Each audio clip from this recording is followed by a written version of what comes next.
Yes, da setter jeg bare i gang. Veldig uvant å snakke med håndholdt mikrofon, men jeg skal gjøre så godt jeg kan.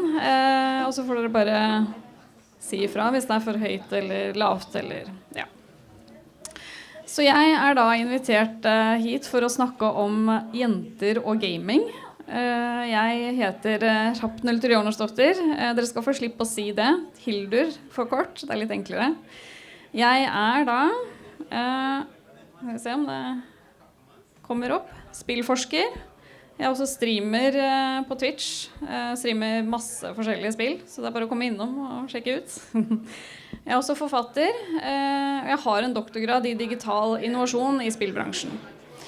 Og jeg er jo da også en kvinne og en gamer. Så jeg er her for å snakke litt om det. Og så lurer kanskje folk på, ja, det er 2025, hvorfor snakker vi om jenter og gaming? Hvorfor er det i det hele tatt et tema?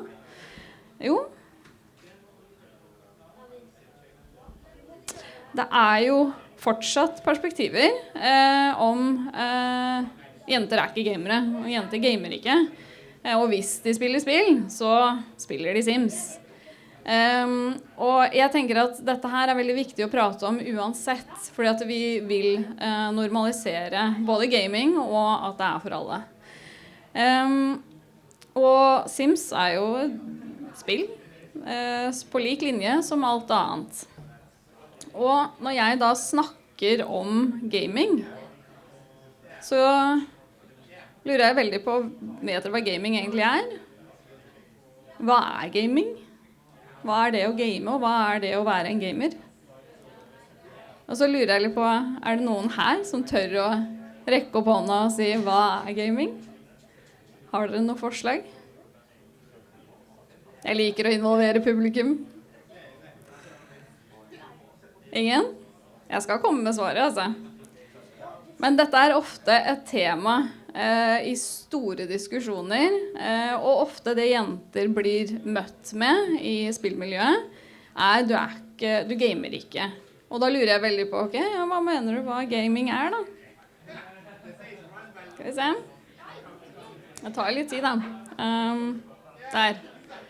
Gaming er å spille dataspill.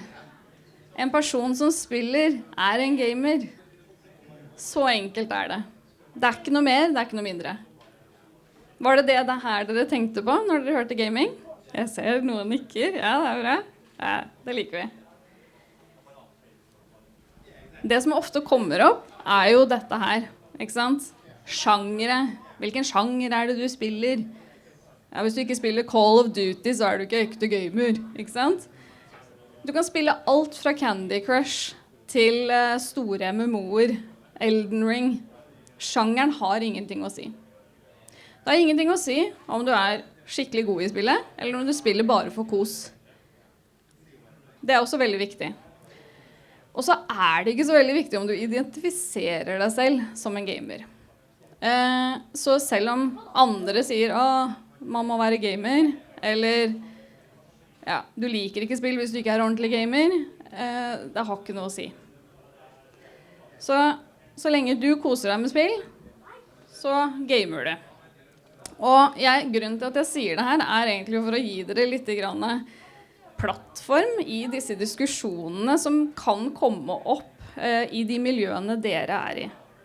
Og jeg vet jo dette her er Vatsim. Dette her er litt annet felt enn det eller miljø jeg pleier å snakke i. Men det er like gyldig. Vi ønsker å inkludere og åpne opp. Og så har det jo skjedd en utvikling når det gjelder gaming. Og jenter i gaming har jo på en måte ikke vært, eller jenter og gaming, har vært i stor utvikling. Så på 90-tallet så var det reklamert til gutta. På 90-tallet var det ikke spill for jenter. Som dere ser på en gammel reklameplakat her, dette her var det mildeste jeg fant. Hvis dere googler gaming-reklamer på 90-tallet, så finner dere utrolig mye som jeg ikke kunne stå her og vise. Det var reklamer som både var voldelige, hyperseksualiserte, og også fylt med fart og spenning. Og det jo veldig rettet mot gutta, ikke sant? Men det var jo fortsatt veldig mange jenter som var interessert i spill. Men de fikk ikke den plattformen. De fikk ikke rom for å spille. Jeg var en av de. Jeg vokste opp, begynte å spille på 80-tallet, vokste opp i hele denne kulturen. Og jeg bare, jeg elsker spill, og når venner spurte meg, hva skal du i helgen? Jeg skal sitte hjemme og game. Og så bare, hæ? Du jente, du spiller ikke spill. Og hva det du spiller, liksom? Så man ble veldig, veldig oversett, og ofte møtt med litt sånn latterlighet. Så 90-tallet var veldig preget av dette her, at det gutta som sitter i kjelleren og gamer, og det gutta som hadde et miljø til å spille. Og kvinner og jenter, de var veldig alene. Hvis dere spør jenter som vokste opp på den tida, og som likte spill, så følte de seg ganske alene. Og så var det veldig få rollemodeller, gode rollemodeller i spill, kvinnelige rollemodeller. Altså, de var hyperseksualiserte, så det ikke helt det signalet man ønsker å sende til unge jenter i utvikling. Og så vil jeg bare påpeke den, altså, Jack Wheaton, Student by Day, Spider-Man by Night, med jenter som sikler etter den. Det var liksom det som var signalet da, hvis det gamet så var det kul. Så litt annerledes. Men så kom 2000-tallet, og da skjedde det et skifte, og et ganske viktig skifte. Mobilspill og sosiale spill kom på banen i stor grad. Altså Facebook i seg selv skapte jo mange sosiale spill som virkelig var rettet mot jenter. Så man hadde jo da, ikke sant, Sims var jo noe som var veldig populært blant jentene, men også Pet Society som skapte skikkelig sånn furore. Altså folk brukte så mye penger, og jenter ble skikkelig engasjert i Pet Society, og dette var på Facebook. Så du så at jenter fikk økt tilgang til spill som traff dem, og også mye større spillinteresse. Men så vi også at med online-spill så begynte jenter også å bli litt mer aktive der. Men der så vi en helt annen holdning, for at det var på en måte stedet gutta hadde for seg selv. Så ble de møtt med trakassering, og den ser vi jo dessverre fortsatt. Så det ble et utspring av det her om at vi må bevisstgjøre mangfold i spill.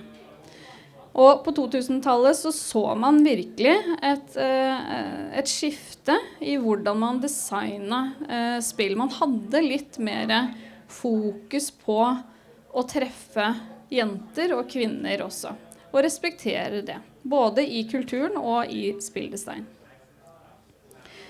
Så kom 2010. Det som var interessant da var at vi fikk jo sosiale plattformer sånn som YouTube og Twitch, hvor jenter virkelig fikk et sted å snakke om det her, og vise hva det de interessert i. Så vi har jo sett at jenter gjennom tiden har hele tiden vært til stede og hatt en spillinteresse, men så har vi sett at det har ikke vært åpent i miljøet i den grad vi kanskje ser i dag. Vi så også at e-sport og konkurransepreget miljøer dukket mer og mer opp. Og fortsatt den i dag så det dominert av menn. Men så synes jeg dette her skikkelig kult. Vi begynte å se virkelig gode rollemodeller, kvinnelige rollemodeller i spill.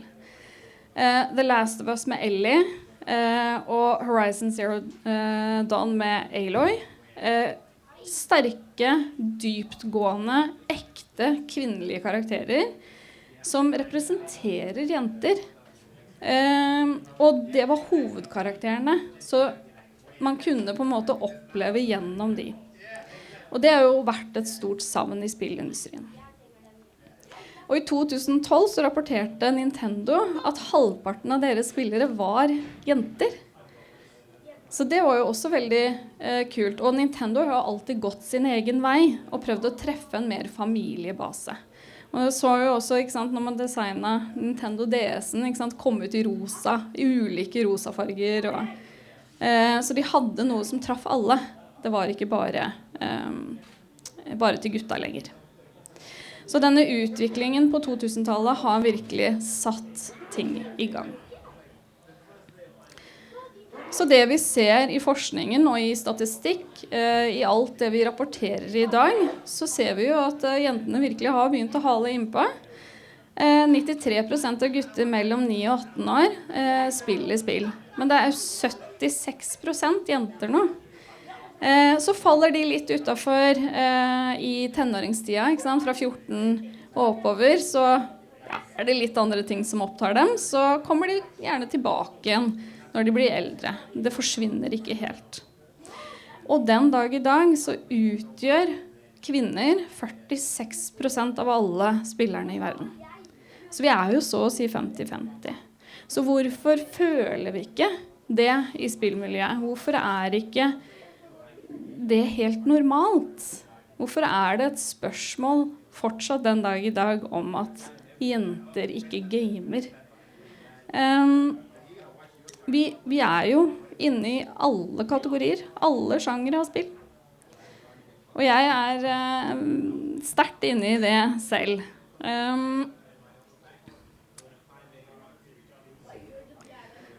Så for 3 år siden så gjorde jeg en rapportasje i Aftenposten. Mitt fjes som den typiske gameren. Og hvor kult er ikke det? At det faktisk blir tydeliggjort at kvinnene tar igjen virkelig på alle mulige fronter på spillbanen. Altså vi er til stede, vi er like store, aktive og interesserte i gaming på alle fronter. Og der igjen tar jeg dere litt tilbake til det spørsmålet hva er gaming? Fordi når jeg snakket om det her, så fikk jeg nettopp det. Ja, men Candy Crush er ikke spill. Nei, men hva er det da? Ikke sant? Er du ikke en spiller fordi du spiller cozy games? Eller må du spille FPS for å være en gamer? Så når man ser på alle former for spill, alle typer plattformer, så ser man at det er 50-50. Og den typiske gameren er en kvinne i 30-åra.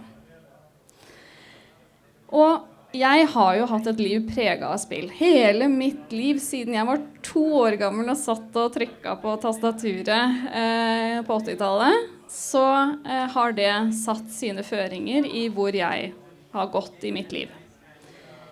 Og jeg vet ikke om noen av dere kjenner til Den lengste reisen, et spill fra Funcom. Det spillet har en hovedkarakter som heter April Ryan. Skikkelig sterk, kul dame. Driftig, nysgjerrig, innovativ og tør å ta sjanser i livet. Og dette var på tidlig 2000-tallet at jeg spilte det og ble så interessert i spill, og så interessert i henne som karakter, at jeg endte opp med selv å jobbe i Funcom. Jeg bana min egen vei og ville utdanne meg selv for å kunne lage sånne spill. Og så spilte jeg det her for bare noen måneder siden igjen, og da hadde jeg ikke rørt det på mange, mange år. Og jeg innså at oi, April Ryan, hun har jo virkelig satt sine spor i meg på flere måter enn bare det at jeg havnet i spillindustrien. Fordi jeg er også kunstner, sånn som hun er. Jeg er nysgjerrig, sånn som hun er. Jeg utforsker verden, sånn som hun gjør. Så det kom en sånn realisering at spill faktisk har en såpass stor påvirkningskraft.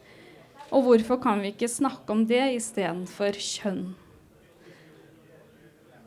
Så jeg har jo da vært stemmeskuespiller i både Secret World og Holy Gosh Darn. Jeg har skrevet bok om spillmyter. Jeg forsker på dette her og driver med det på fulltid, eller ikke fulltid, men ved siden av min fulltidsjobb, fordi jeg er så interessert i det. Så det har jo gjennomsyret meg som jente i gaming, og nå kvinne i gaming. Men det jo kvinner som har banet vei i forkant. Det kvinner som har vært pionerer opp gjennom tida, som jeg føler verdt å nevne når vi snakker om jenter og gaming.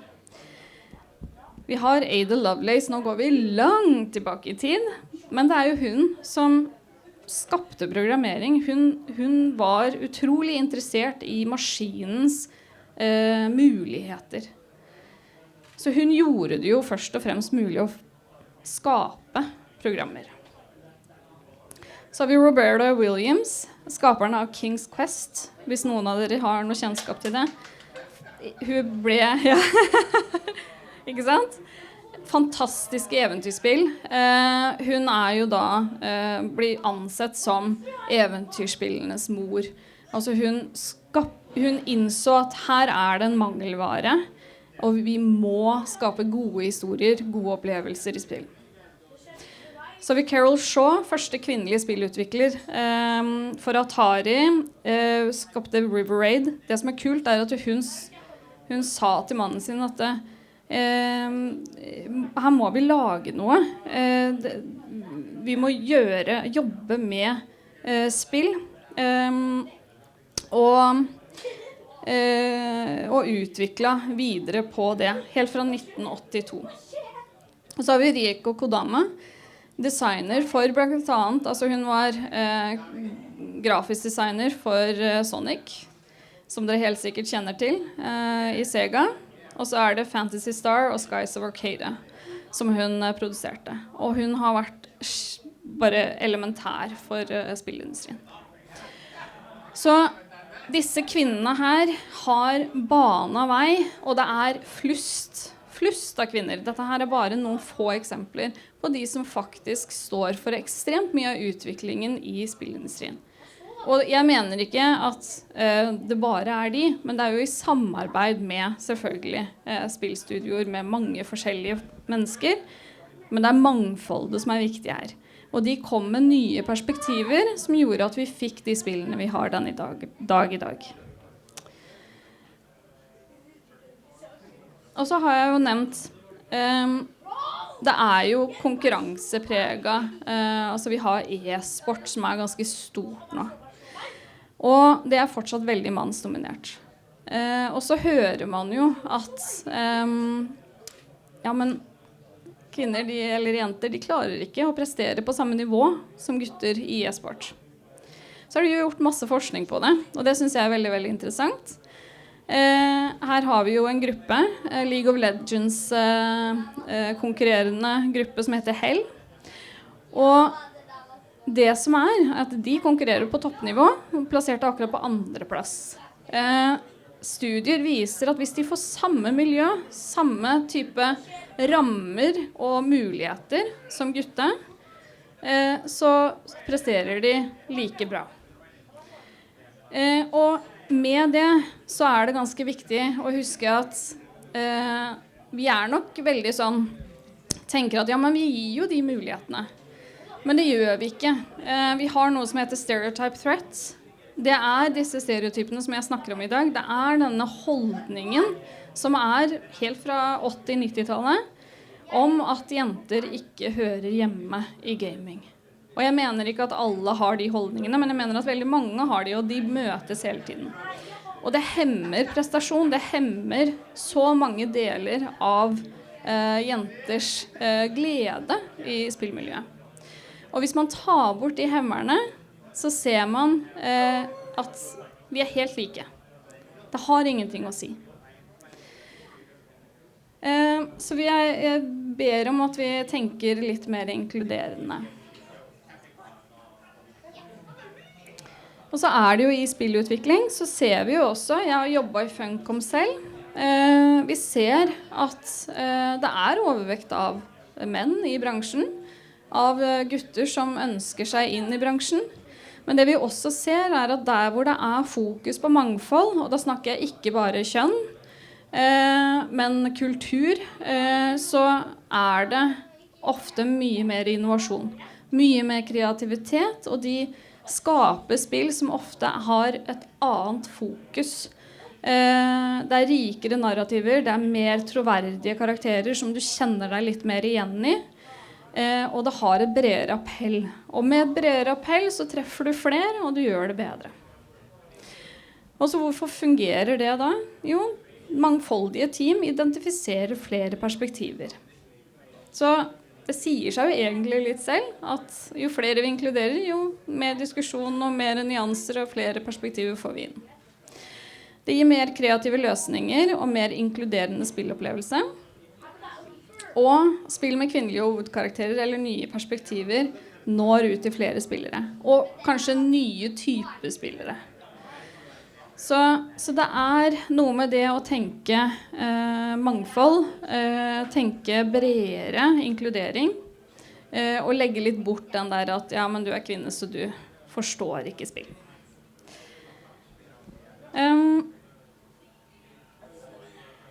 Og så vil jeg jo ikke ha et negativt fokus her. Så jeg vil heller tenke litt aktivt på hva det vi kan gjøre. Hva det vi kan gjøre for å inkludere? Ikke bare jenter inn i miljøet, men også alle. Vi må ha mer synlighet og representasjon, så det jo egentlig tale til de som sitter og ansetter og bygger spillbedrifter for eksempel. Men vi må ha flere jenter inn i miljøet. Og jeg var jo nede og så på LAN i stad. Det var en jente som satt og spilte. Og det kjempefint, og jeg ble så glad for det. Men vi må åpne dørene, og ikke bare åpne dørene, men å snakke om det og si hei, dette det vi holder på med, kan det være interessant for deg? Så vi må åpne opp for det, oppmuntre jenter til å være med, oppmuntre jenter til å spille. Si hei, bli med, har du sjekket ut det spillet? Jeg tror det kunne vært noe for deg. Si fra om negativ kultur og holdninger, og vær på en måte den positive stemmen selv. Fordi jo mer du gjør, jo mer aktivitet du gjør som positiv, jo mer påvirker du de rundt deg. Så jeg anbefaler i alle fora, når du på steder sånn som det her, bare vær inkluderende og vis at dette her greit. Så, avslutningsvis så vil jeg bare si, gaming for alle. Uansett kjønn, uansett kultur. Jo flere perspektiver vi har, jo bedre spill får vi. Og også miljøene vi en del av blir mye bedre. Så vil jeg gjerne åpne opp for spørsmål, hvis dere har det. Dette her et stort tema, og jeg har på ingen måte dekket alt. Så hvis dere lurer på noe, så det bare å spørre. Eller ta tak i meg, jeg blir litt etter presentasjonen også. Så takk for meg.